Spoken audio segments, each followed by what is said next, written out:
ஆதியில் பேதுரு பிரசங்கம் பண்ணார். இயேசுவை கொன்னது நீங்க தான்ப்பா, நீ தான் கொன்ன அப்படி சொன்னார். ஆவிக்கேற்றபடி அதுதான் அர்த்தம், நீங்கள் தான் ஜீவாதிபதியை கொலை செய்தீங்க. அப்போ இந்த மனுஷன் என்னப்பா பேசுகிறான்? அறிவு இருக்கு அவனுக்கு. நாங்கள் அந்த இடத்தையா காணலை, நான் இன்னைக்கு ஊரில் கிடையாது, நான் கொன்னேன்னு சொல்கிறாரு. யாரும் அப்படி கேட்கல. அது நேர்மாறாக என்ன நடந்ததுன்னா, அவர்கள் இருதயத்தில் குத்தப்பட்டார்கள். அல்லேலூயா. பாஸ்டர் என்ன ஒரு மாதிரி பேசுகிறாரு, நான் நீ கோயிலுக்கு வரமாட்டேன், அதானே இன்றைய அனுபவம்.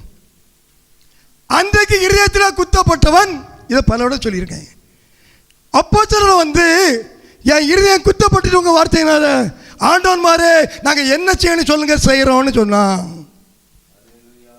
இன்றைக்கு இருதயத்தில் குத்தப்பட்டா பாஸ்டர் என்ன பேசிட்டாரு, என் பொஞ்சாதி பேசுறாரு, என் பிள்ளை பேசுறாரு, என் குடும்பத்தை பேசுறாரு அப்படின்னு சொல்லிட்டு குத்தப்பட்டு வெளியே போயிடுவான். நான் சபைக்கு வர மாட்டேன். உனக்கு பாஸ்டர் பேசுறது குத்தலாக தான் இருக்கும், உலகத்தான் பேசுறது நல்ல பாலிஷாக இருக்குங்க. குத்தப்பட்டு அன்னைக்கு சபைக்குள்ளே வந்தான், இன்னும் இருதயத்தில் குத்தப்பட எங்கே போகிறான்? அல்லேலூயா. குத்தப்பட்டால் சந்தோஷமாக அதை ஏற்றுக்கொள்ளுங்க.